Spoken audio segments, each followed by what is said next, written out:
The galaxy far, far away is full of all manner of characters and species that are straight out of our wildest dreams.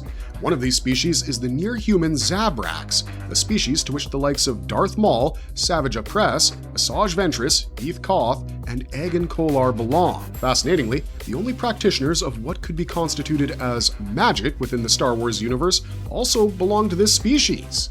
Of course, we're talking about the infamous witches of Dathomir called the Nightsisters. As you can see, the Zabrak have played a key role in shaping the fate of the galaxy in their own unique way, which is why we thought it would be perfect to explore everything there is to know about this race while focusing primarily on their most famous son, Darth Maul. We're going to be delving into both the canon and legend versions of this franchise, depending on whichever is the most interesting and relevant at that time. There will also be some minor lore spoilers, as to be expected from a video like this, so with all that out of the way, join me in today's video where we travel to this galaxy far, far away to dissect the anatomy of the Zabrak and Darth Maul. Let's get into it. Then you must have your revenge, my brother. Yes. So what actually makes a Zabrak a Zabrak? The Zabrak often get a bad rap, mainly due to a certain group and certain individuals of their race doing very little to endear themselves to the masses. Specifically, we're talking about Darth Maul, Savage Oppress, and the Nightsisters of Dathomir, thanks to whom the entire race is often maligned, especially in the eyes of casual fans. However, the Zabrak are much more than just the violent and evil darkside practitioners that many would have you believe. In fact, being a Zabrak goes beyond the tattoos that adorn their faces and bodies, or even their iconic cranial horns. What actually makes a Zabrak is their rich culture rooted in honor, independence, and survival. Whether you're a Sith apprentice like Darth Maul or a Jedi Master like Agen Kolar or Eeth Koth, these are some unmistakable traits that every Zabrak has, regardless of which side of the Force they practice. The Zabraks are divided into numerous clans that each have their own beliefs and practices, but they can be generally categorized into two major groups. This is done on the basis of the planets that they inhabit,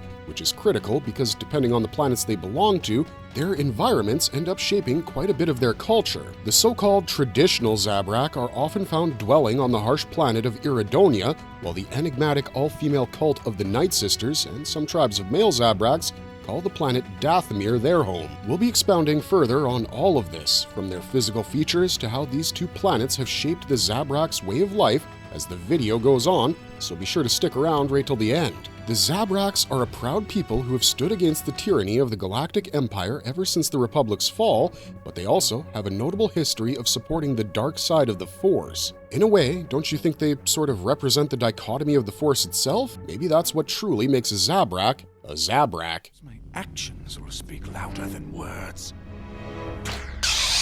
How do two hearts turn Maul into a combat monster? Whenever we look back and think about the iconic duel of the fates between Maul, Qui-Gon Jinn, and Obi-Wan Kenobi, it always astonishes us just how easily the Zabrak is able to keep up with two Jedi. While Darth Maul makes it look almost effortless, one can only guess the amount of skill and endurance it requires to pull off such a feat. While Maul's skills are undeniable, his endurance is often not spoken about quite as much, which is why we want to take some time out to discuss that here today. When you take a look at all of Maul's battles, not just his fights on Naboo, there seems to be an effortlessness and fluidity to it. To understand this, we have to look a little bit under the surface of a Zabrak's body. Thanks to years of evolution under the harsh environments of Iridonia, the original home planet of the Zabraks, their physiology has evolved to better equip them for survival. One of these evolutions is that Zabraks have two hearts. Now, if you've ever done any exercise, you know just how important the heart is for fitness reasons.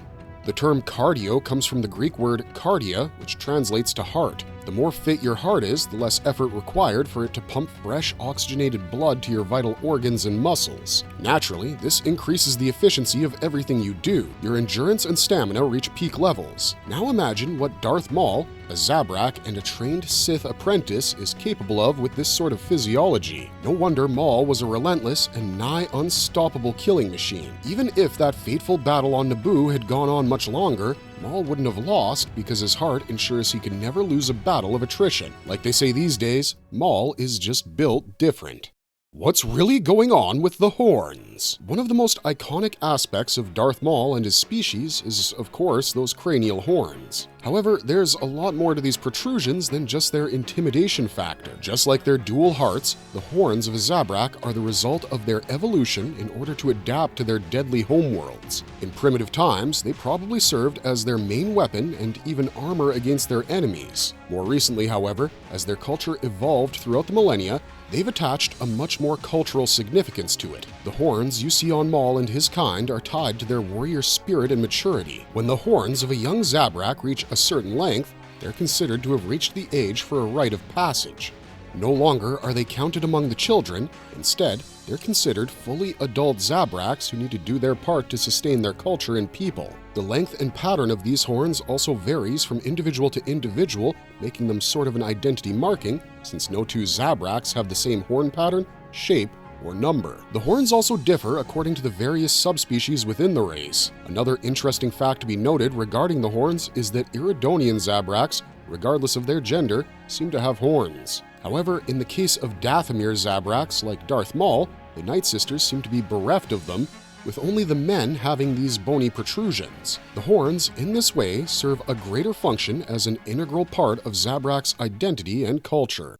Are Maul's tattoos just for style, or do they hurt? While Maul's tattoos were definitely a stylistic choice of his creators, the in-universe lore for them is much more complex. When Darth Maul first hit the screens, I think we were all convinced that was just how his species looked. However, as time has gone by and the lore has expanded, a lot of new meaning has been attached to Maul's appearance. The patterns we see on his skin and body have been revealed to be tribal tattoos. Just like in the real world, where several tribes around the world use these tattoos to indicate a rite of passage, lineage, or other important events, the Zabrak tattoos have a similar function and meaning. Using their bodies as a canvas, the Zabrak tattoos herald their resolve, achievements, and warrior spirit, things in which they take great pride. In Maul's case, the tattoos could very much highlight the unique culture of Dathomir and the circumstances of his birth. They most likely signify his allegiance to the dark side, having been molded by it under the tutelage of the Nightsisters. Red is usually used to signify aggression and bloodshed, and the black accents definitely hearken to his allegiance to the dark side. The black tattoos on his red skin are therefore a perfect combination on a Zabrak who claims to be a Sith Lord. Finally, moving on to the question of whether the tattoos cause him pain, anybody who's ever gotten tattooed will tell you that it hurt to an extent depending on where the tattoo was being done. Considering that his entire body is covered in tattoos and it was probably done using some primal method, the tattoos must have hurt them while he was getting them, but not afterward. For Maul, his tattoos form a core part of his iconic look that sets him apart from every other character when he first appeared in the franchise. Why do Zabraks look so different? While Maul's appearance might shape some people's view on how his species looks, we know that not all Zabraks share the same physical features. In fact, they vary quite a bit depending on numerous factors like their subspecies, homeworld, genetics, and even gender. We've already discussed the unique nature of their horns and tattoos in this regard.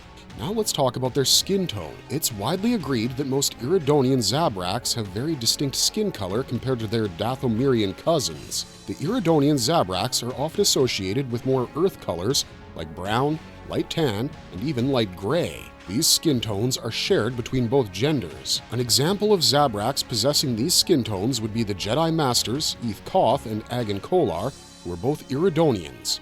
In The Phantom Menace, Koth is in the background of the Jedi Council meeting where Obi-Wan and Qui-Gon are petitioning for Anakin to be trained in the ways of the Jedi.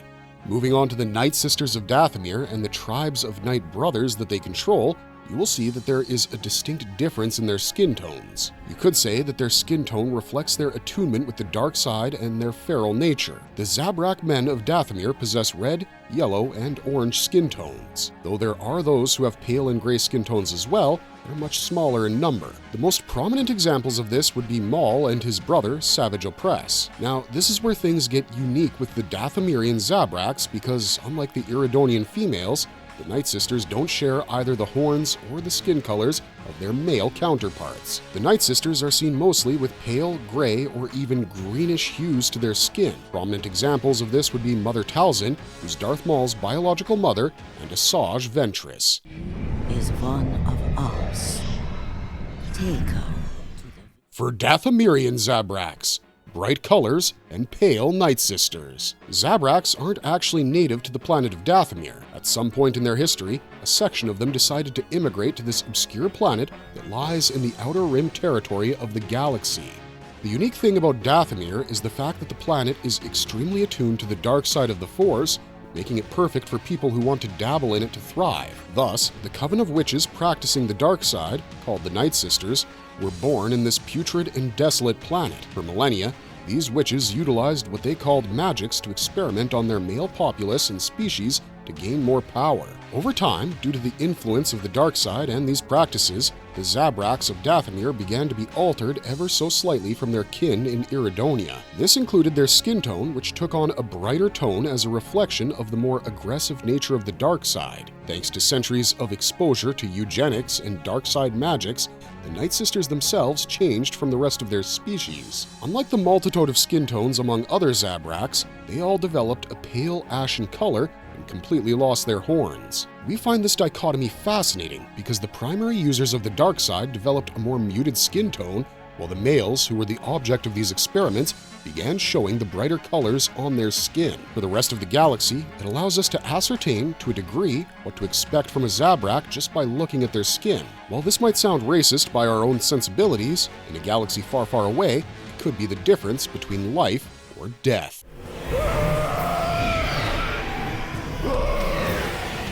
How can Maul survive being cut in half? We don't hear or see anything about Maul for a long time after he's cleaved in half from the waist down by Obi-Wan Kenobi in Episode 1. Maul was thought to have been killed for all intents and purposes that fateful day, but that wasn't the case. Even as the galaxy became embroiled in the Clone Wars, Maul's brother, Savage Oppress, had begun hunting for the whereabouts of his deceased sibling. His search eventually led him to the dangerous junk world of Dathomir. As the name suggests, the entire planet was a dumping ground for discarded things, which apparently included a defeated Sith warrior as well. Braving the dangers of Dathomir, Savage finally finds his brother. Fortunately, it's not the Darth Maul we once knew. Having somehow managed to find his way to Dathomir after being defeated by Obi-Wan, the ordeal drove Darth Maul insane. Through his pain, rage, and trauma, Maul had managed to somehow build a mechanical replacement for his lower body that resembled a spider from the junk parts. He had no memory of his past or the cause of this predicament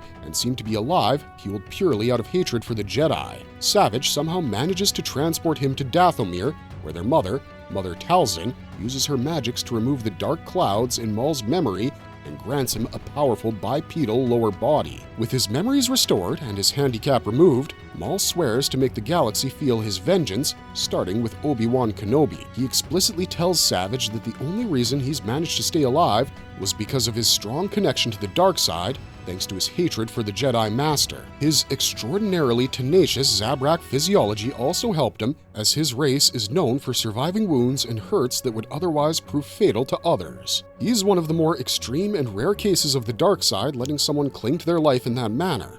It should really give you an idea about just how much he loathed Kenobi, particularly for stealing his destiny of becoming the next Sith Lord after Sidious. This is how Darth Maul was able to survive despite being cut in half. No, it can't be. Why does Maul move like a predator, not a soldier? The reason Darth Maul moves like a predator and not a soldier is quite simple. It's because he's not a soldier. Darth Maul was a Sith apprentice and still identifies himself as Sith, even though the Rule of Two doesn't technically allow that recognition after his defeat by Kenobi. A Sith never sees themselves as a soldier for anybody, not even their own master. They're trained to master the dark side and kill their teacher to take over as the next Sith Lord, after which they take on an apprentice of their own. This allows only the strongest to carry the name of the Sith while preventing mass infighting. They are, by definition, predators who will not hesitate to bite the hand that raised them or cull the heads of those they raise, as long as their dominance is ensured. Combine this with Maul's own dark origins on the planet Dathomir, and Maul was always meant to be the apex predator. He was the culmination of years of eugenics, blessed and enhanced by the dark magics of Mother Talzin. After becoming Sidious's apprentice, his feral nature would become somewhat more tempered, especially due to the proper training his master imparted upon him. However, even in this, we can see that Maul was hardly anything but a soldier, proven by the fact that his preferred fighting technique was the 7th lightsaber form, Juyo. This was the perfect fighting technique for a son of Dathomir, as it is considered to be the most aggressive form, filled with chaotic movements. You can see this during the Duel of Fates, especially in the laser door segment, where the three fighters are separated from each other. During this time, Qui-Gon decides to meditate, while Maul is seen pacing with his lock on his quarry, eager to continue their battle. It's also highlighted by the fact that he chose the body of an arachnid in his madness in Lotho Minor. The reason why Maul moves like a predator is because he is one.